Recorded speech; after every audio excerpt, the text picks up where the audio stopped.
Hello everyone, I'm Heather from iTalk UTalk Press. Today I'd like to answer a question. So someone asked me, how did you study Japanese? So I started studying Japanese 21 years ago when I came to Japan. Now at that time I didn't have internet, and of course I didn't have smartphone with apps, and I lived in the countryside, so I was very far from the big cities with language schools, so I had to teach myself how to speak Japanese. So I bought a textbook, and I still have my first textbook. My first textbook was this, Japanese for Everyone. This book is about 22 years old. And I bought this book in Osaka when I went to the city.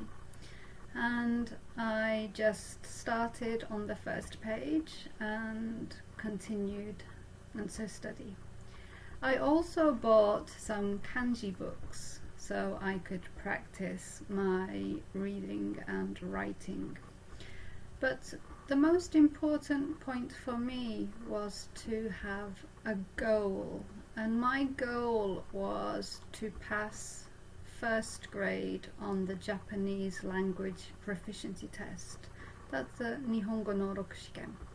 I wanted to pass the first grade because I wanted to be a translator.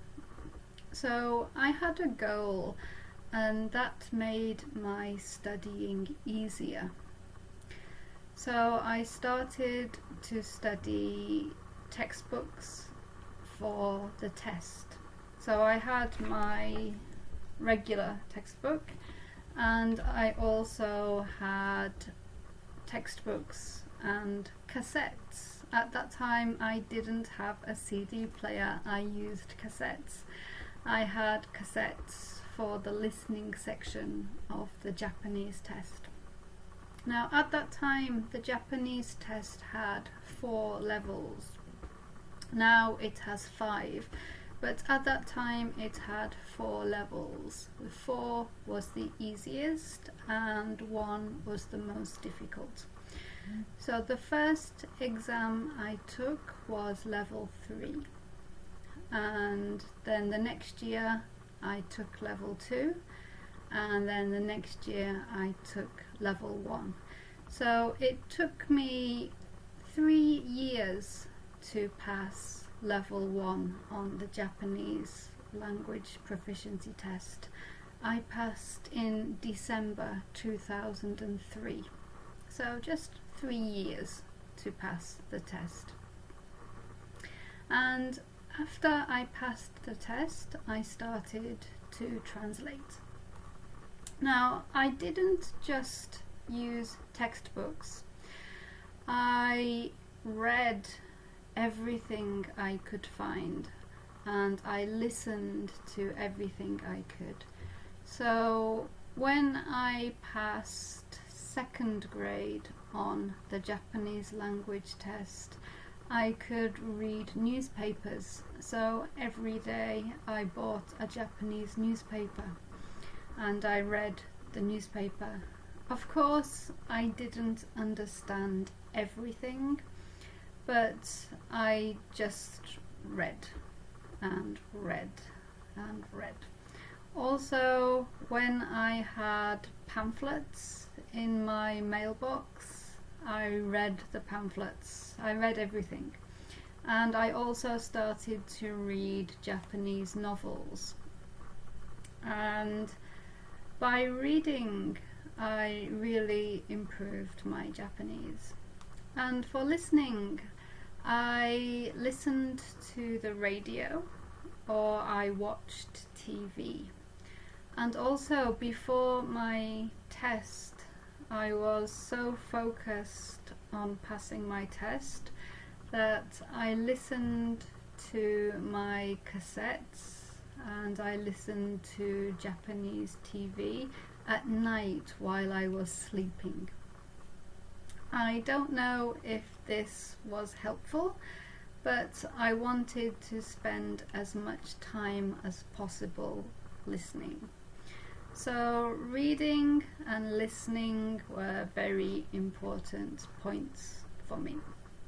Also, because I lived in the countryside, there were not many English speakers, so I needed to use Japanese in my daily life.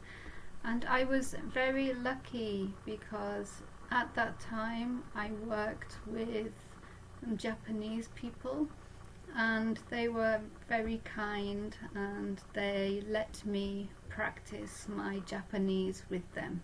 So every day I was speaking Japanese, and all the time I was reading and listening. So I've been speaking Japanese for 21 years and using it in my daily life and in my job, but I still study. So I enjoy reading Japanese novels, and I still read the Japanese newspaper. I listen to Japanese radio. I still continue to input a lot of Japanese, and also I still live in the countryside, so I still use Japanese every day when I speak to people.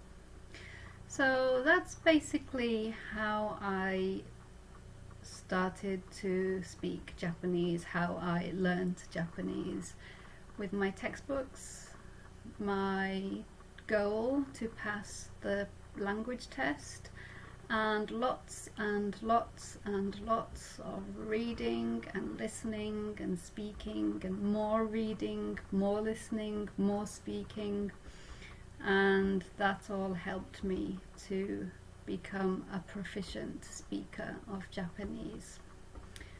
How about you? Are you studying Japanese? What do you do? Now we live in a different world, so there are many apps and websites to help you study Japanese. So I'd like to know what you use to study Japanese. But that was how I studied Japanese a long time ago. Okay, see you in the next video. Bye.